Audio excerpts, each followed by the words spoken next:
Hello दोस्तों, welcome to our channel SMKK। पहली बार आए हैं तो चैनल को सब्सक्राइब जरूर करें और शेयर मार्केट की नई नई वीडियोस के लिए बेल आइकन को प्रेस करके और जरूर सेलेक्ट कर दें।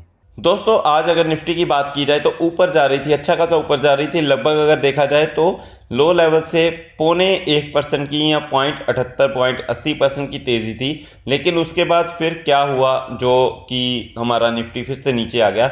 इसके दो ही रीज़न है। सबसे पहला और सबसे बड़ा रीज़न है, अगर देखा जाए तो FIs ने आज फिर 5,684 करोड़ की सेलिंग की है। और अभी तक मतलब इस महीने नवंबर 23 तक एक महीने में FIs ने 92,142 करोड़ की सेलिंग कर दी है, जो कि बहुत ही बड़ी सेलिंग है। मतलब कोविड के टाइम पे भी इतनी सेलिंग नहीं हुई थी, क्योंकि उस टाइम वर्ल्ड वाइड ही एक जो कहते हैं कि गिरावट चल रही थी। लेकिन अभी अगर देखा जाए तो इंडिया में ही गिरावट चल रही है। उसका रीज़न यही है कि FIs इंडिया से निकल के चाइना में जा रहे हैं, क्योंकि काफ़ी चीज़ें हुई हैं। तो ये आगे और भी बड़ी हो सकती है गिरावट, जैसा कि हमें देखने को मिल रहा है। दूसरा क्या है, हालांकि क्रूड ऑयल आज तो 1.29% थोड़ा डाउन देखने को मिल रहा है, लेकिन कल तक क्रूड ऑयल काफ़ी ऊपर चला गया था, 76 तक पहुंच गया था। और आप देखो अभी रिफ्रेश हुआ है तो 1.20 हो गया है।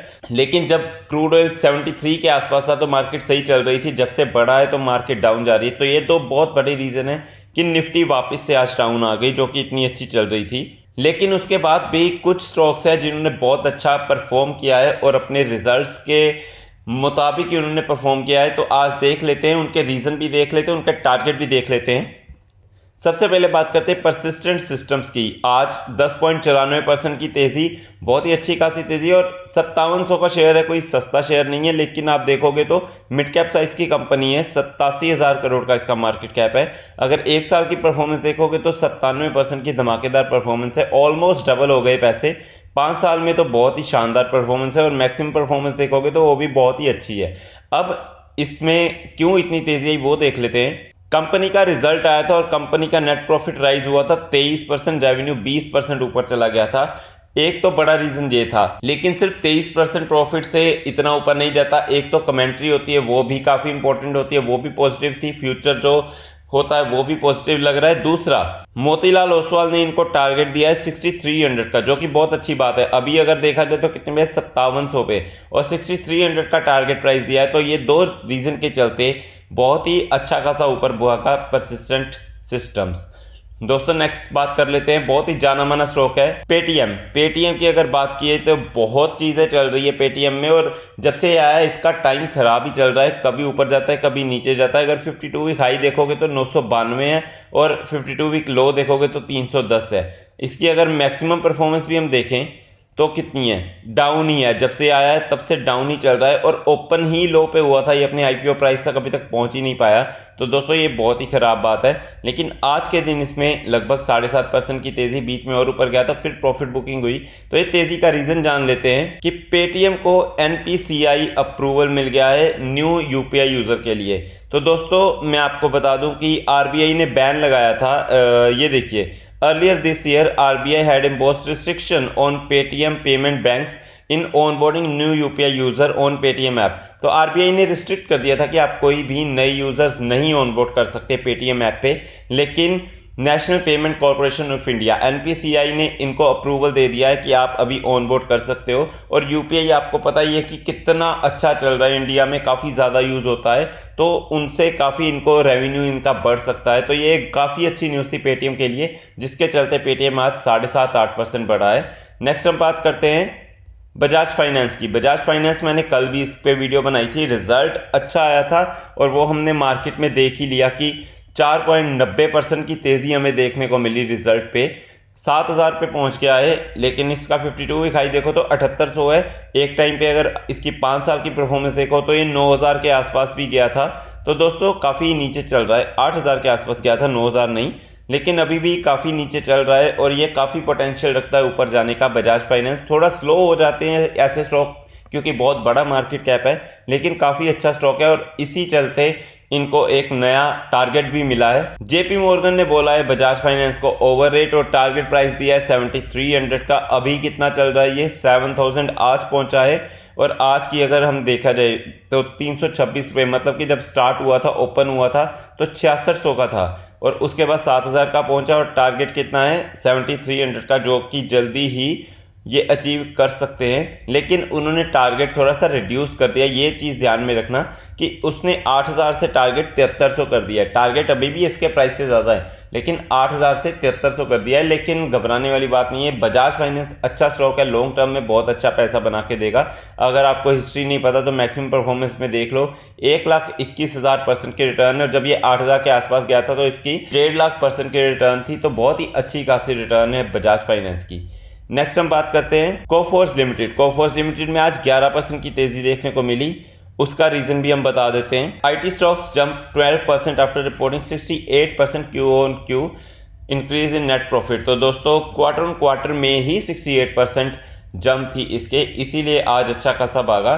कंपनी के बारे में थोड़ा बता देते हैं। कंपनी एक आईटी सर्विस कंपनी है जो end to end solution, software solution and services provide करती है। It is among the top 20 Indian software exporters. तो दोस्तों बहुत ही बड़ी बात है, और मतलब 50,000 करोड़ का मार्केट कैप है तो एक मिड कैप साइज में कंपनी आ जाएगी। लेकिन इसका अगर परफॉर्मेंस देखा जाए, आप ये भी देख सकते हो कि ओरेकल और पीवी फिनटेक के बाद तीसरे नंबर पे आती है कंपनी। टाटा एलेक्सी से भी बड़ी है, कोई छोटी कंपनी नहीं है। और अगर इसका परफॉर्मेंस देखो तो ये देखिए, क्वार्टर ऑन क्वार्टर 139 से 234 करोड़ पहुंच गया। और अगर ईयर ऑन ईयर की बात की जाए तो भी 188 से 234 करोड़ पहुंच गया। तो दोनों तरफ से बहुत ही अच्छा रिजल्ट देखने को मिला, जिसकी वजह से कोफोर्ज में आज 11% की तेजी देखने को मिली।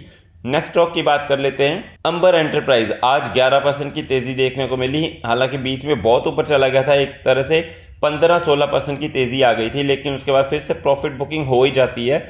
और इसका रीजन भी हम देख लेते हैं। Amber enterprise Q2 net profit comes in 21 crore, revenue 82 crore का।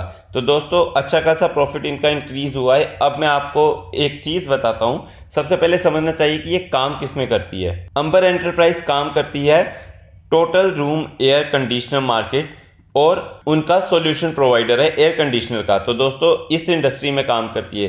तो इसका मतलब क्या है कि ये कंपनी का जो रेवेन्यू है वो हम क्वार्टर ऑन क्वार्टर नहीं कंपेयर कर सकते, हमें year on year he compare करना पड़ेगा। उसका रीज़न मैं बताता हूँ। अभी मार्केट कैप देख लेते हैं, 21,000 करोड़ का मार्केट कैप है, तो एक तरह से मिड कैप साइज की कंपनी है। अब हम इसके चलते हैं ये प्रॉफिट में।